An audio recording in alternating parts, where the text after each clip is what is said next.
Coming up in this episode, I slip over for the millionth time. The Malaysian media is alerted to an appearance from the lanky explorer. Go for it. Simply say your name. And I offer someone a bike. Bike.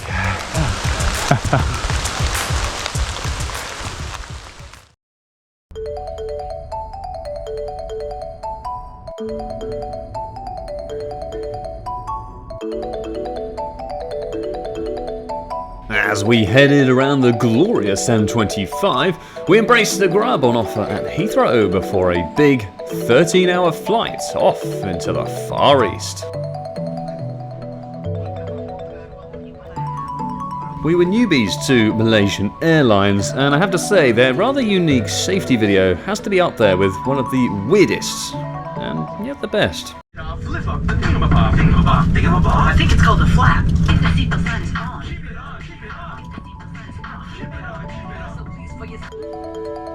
Crossing over Europe and into the Middle East, I'd been beaten by Katie at Monopoly a painful amount of times, so luckily the impressively vegan food selection on board made up slightly for my dismal performance. After 13 long hours, a very dodgy car hire acquisition and an annoying toll system, not great after being up for 48 hours, we'd made it to Kuala Lumpur, a magical capital indeed, but with the race prep in mind, Taiping was the place to be.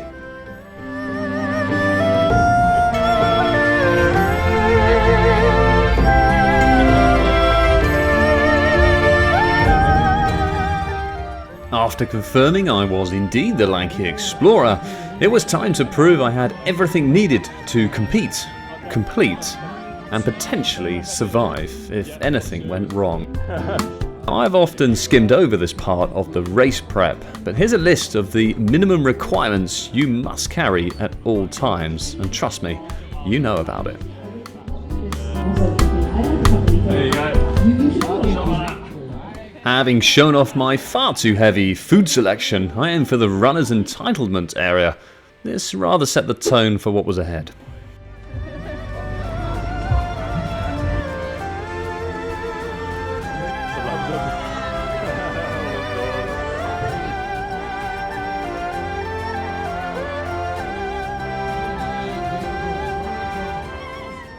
With the gear checks and collections complete, we enjoyed a sprinkle of life in Taiping, with the mountainous jungle always watching, ready for action.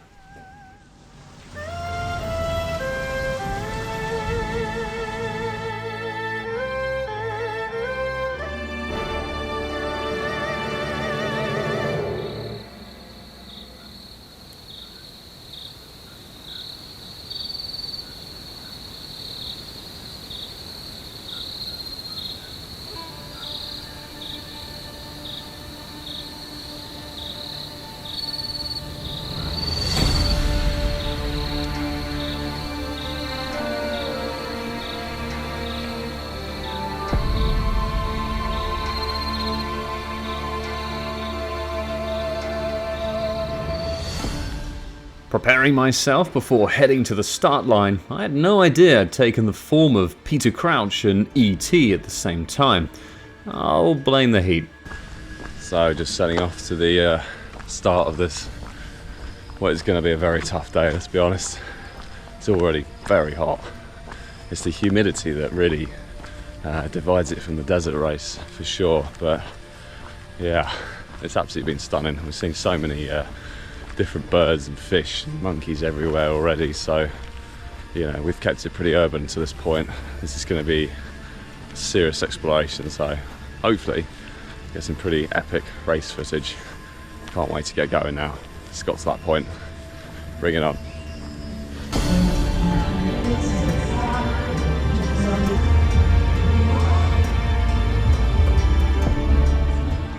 Fluids would of course be crucial in this ultra, but keeping topped up felt like a battle, even stood still.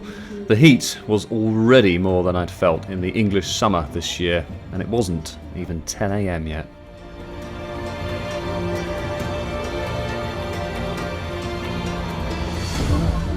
Keeping a fan happy with a selfie, it was time to get in the zone. Picture yourself out on the trails. Brave, strong, determined.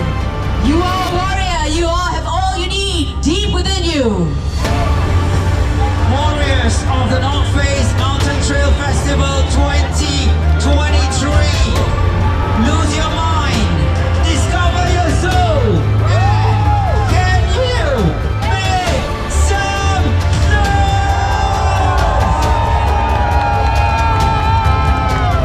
10, 9, 8, 7, 6, 5, 4, 3, 2, 1.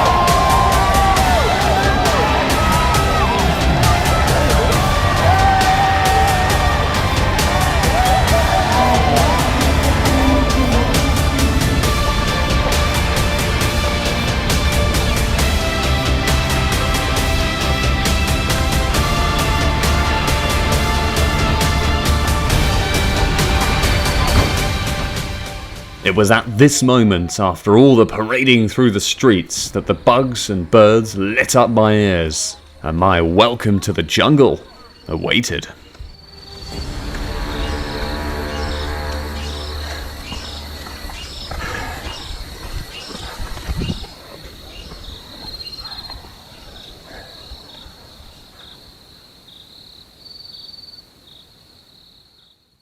With a long way to go before the first aid station, we would be starting the simpler section of the race with the climbs fairly tame in comparison with what was to come, but already there were plenty of new features popping up as the race really got going. Heading out of the city, we were beginning to climb, and despite the relatively short elevation, the humidity was really introducing itself to my body, and what on paper would seem like a simple section was far more demanding than I'd ever imagined. Okay. All right. Thank you. With nature's obstacles littering the course, it wasn't just a case of keeping your eyes on the ground, but pretty much every angle of peripheral you could clutch onto. As ever, it could only take one wrong move for it all to end.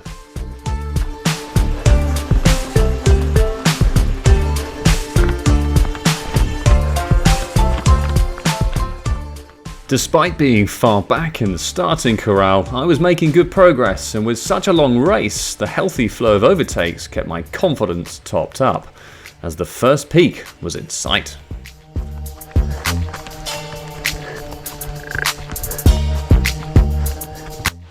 Okay, you join me here in the jungle.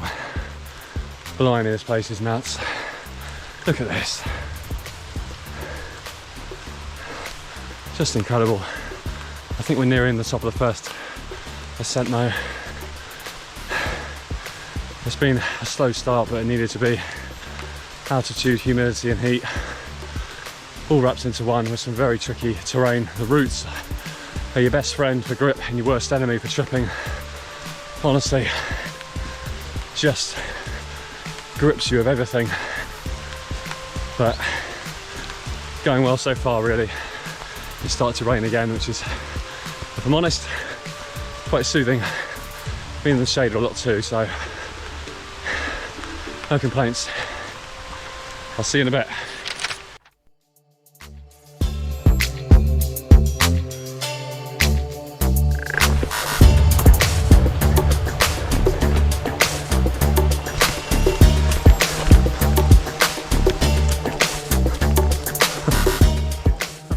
The roped hills were of course particularly steep, and if you had any kind of control solo on the grip, you just wait until someone joins you either side.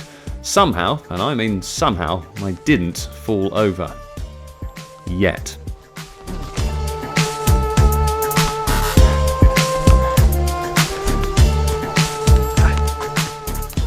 I can't tell you how amazing this has been to look back on and edit, but one thing I wish I could extend into your viewing platform is the sheer heat.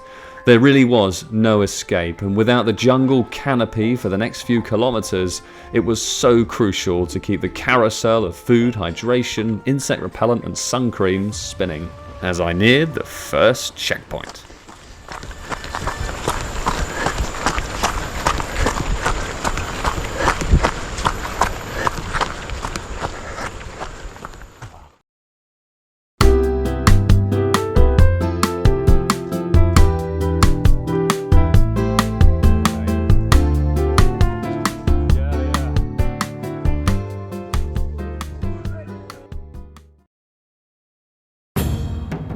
With the next aid station not for another 10 kilometers, I needed to find some rhythm again and get back under the trees.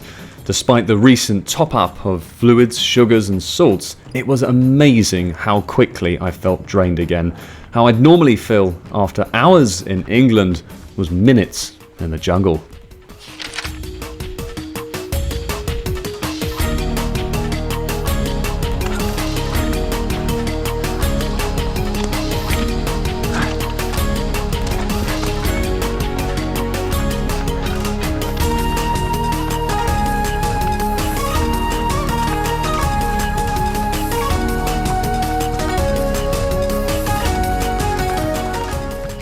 It's incredible how little of a race you remember when you're in the zone, but this was clearly a part I was absolutely loving. With the thought of watermelon curating happy thoughts in my mind, I mazed my way around this gloriously green scene onto the next aid station.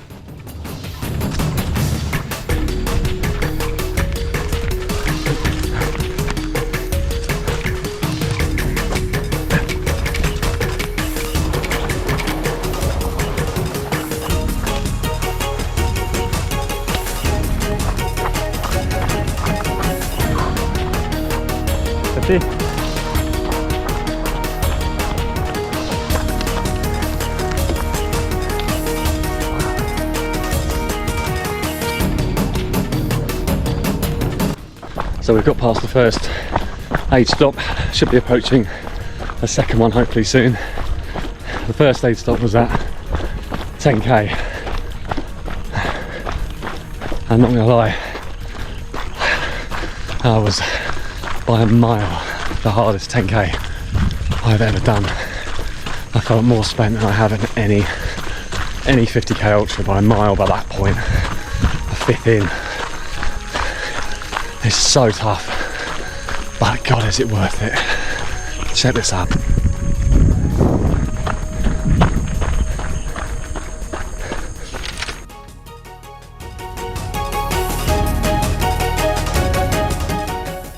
Despite my upbeat mentality, I was not even a third into the race, and I was really starting to struggle.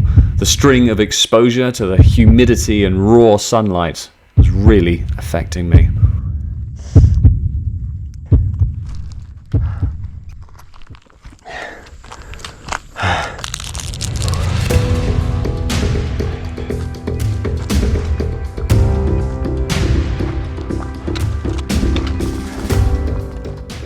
After a personal pit stop, I recentered myself and made sure to top up on energy.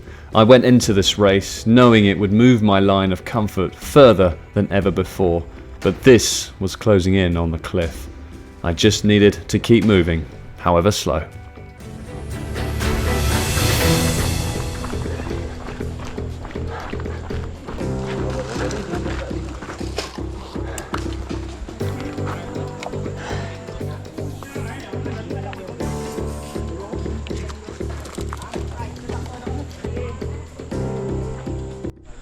So we've made it to the second aid stop.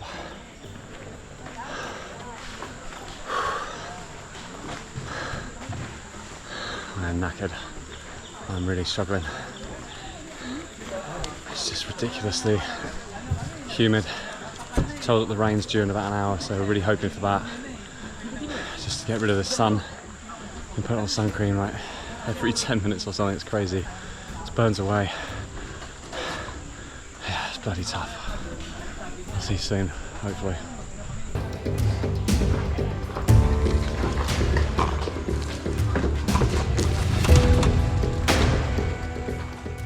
At this point, at around 200 foot elevation, it was excruciatingly hot. But the good news was, other than the rain on the way, the altitude would only be higher from this point, which would really help bring down the overall air temperature. And after a big top up of nuts, watermelon and every fluid I could find, it was time to leave the embrace of the aid station and push on through the glorious Malaysian landscape.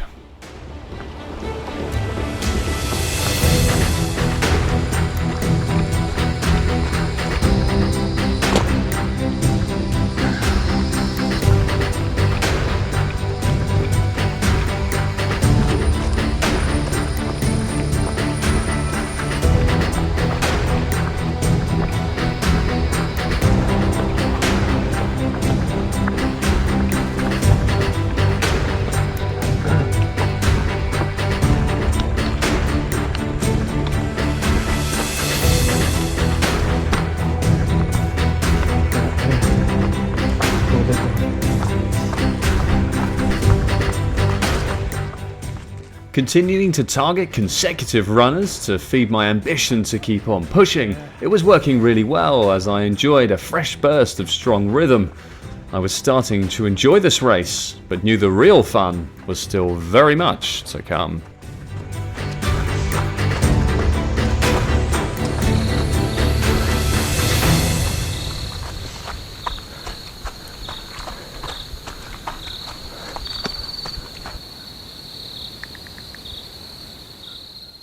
Coming up in part 2.